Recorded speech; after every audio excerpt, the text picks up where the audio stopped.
Many of us are struggling to stay healthy when we're stuck at home. My next guest can help. She's a physician, author, expert on obesity and women's health, and the chief medical correspondent for ABC News and The Dr. Oz Show. She's got a timely new book, and it's called The Self-Care Solution. Please welcome Dr. Jennifer Ashton. Dr. Ashton, a delight to have you here. What is the primary message that you want to get across to people in the self-care solution? I think, ironically, we need self-care now more than ever. When I wrote the book, we certainly were not in a pandemic. I actually wrote the book in an attempt to help heal myself after tragedy hit my family. And I wanted to turn the doctor lens that I use on my patients and on television onto myself and look at the little things that I do or don't do every day. I picked 12 monthly challenges that could be done anytime, anywhere. It costs no money, and really did this year-long experiment in self and self-care to see if I felt or saw any difference. And it was pretty interesting. I think the unique thing about the book is that it's spelled out by each particular month. So it's a step-by-step approach. It's really a year-long plan, but it's practical, it's simple. So you've designed it so that a person can just read it, follow it, and each month be able to gauge if they're getting healthier. What I learned is that if people are given too many things to do or too big a change, it can be really intimidating and can kind of set you up for the opposite of success. And so I really believe in baby steps and changing one thing at a time. And the idea with this book is that you can start it any month. You don't have to start in January. And at the end of the month, if you feel better, if you like the little change, continue it. If not, you're on to a different one. There are some lessons we're learning in the COVID-19 area, and one of them is that healthier people tend to deal with this much better than unhealthy people. People with chronic diseases are the ones most susceptible. Maybe a great motivation to take the lesson of your book and apply it to the coronavirus.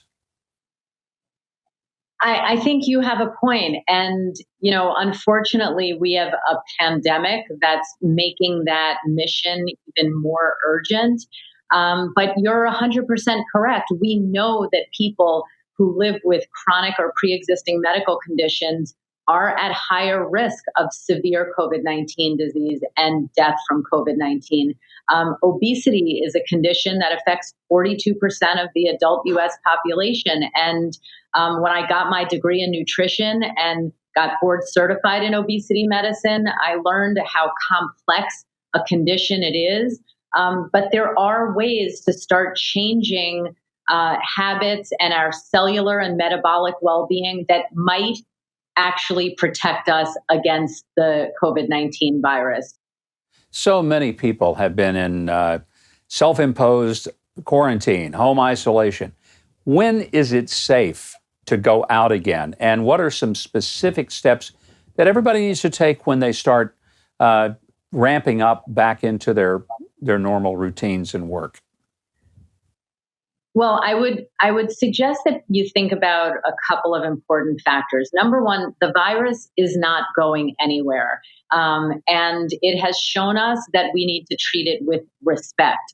Remember, it's about 5 months old. So we're still learning about it. And what we know so far is that it is highly transmissible and that it can be severe and deadly for some people. So I think when people start reopening and going back out, we have to understand that we're not going to be able to flip a switch and go back to the way things were in January or November or last summer right now and possibly for a long time. So we have to take baby steps with that as well. And we have to think of it like a car.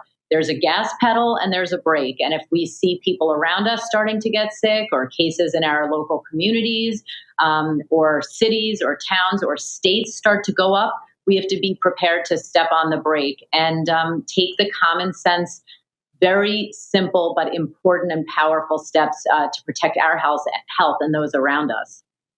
Dr. Ashton, there's been a lot of mixed messages at the early stages of this. We were told don't wear a mask if you're not a medical professional and don't have to. It's even counterproductive. You might touch your face more. Now people are being arrested for not having a mask on in a Walmart store. So the public is confused. Help sort us through those kind of mixed messages. Well, I think that, listen, I'm a type of person that likes to look at the glass as half full and give people the benefit of the doubt.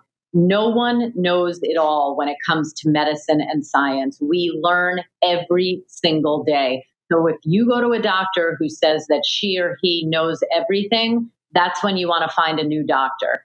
And we have to remember that 5 months ago, no one knew anything about this virus. And in medicine and science, we are constantly reevaluating data, reassessing the situation, and we maintain the ability to adapt and pivot and change direction to protect people's health. So, yeah, the mask recommendations that were changed by the CDC were a big surprise. They were a surprise to me. But I think we have to remember risk versus benefit. What is the risk of wearing a mask when we go out in public? Not a lot. Remember, it's not to protect the person wearing the mask. It's to protect those around us. So it's not about me, it's about we. And the benefit may be something that's important when we're in the middle of a pandemic. So risk benefit, that's how you look at things in medicine and in science, and keep an open mind because no one knows it all. Well, that is certainly for sure. But I got to commend you. You know a lot. You've put a lot of it in your book. It's a book that I hope people will get, especially not because of the pandemic, but as a matter of taking better care of themselves so that they'll be better able to fend off something like the coronavirus. Dr. Ashton, great to have you here. We deeply appreciate you coming on. Thank you. Thanks so much for having me, Governor. Pleasure to be with you. All right, Keith Bilbrey, while I decide which way I'm going to improve myself first, I'm going to let you tell the folks where they can get Dr. Ashton's wonderful book. The Self-Care Solution is available now at Amazon and all fine booksellers. You can also find other practical health information for you and learn about her medical practice, all at JenniferAshtonMD.com.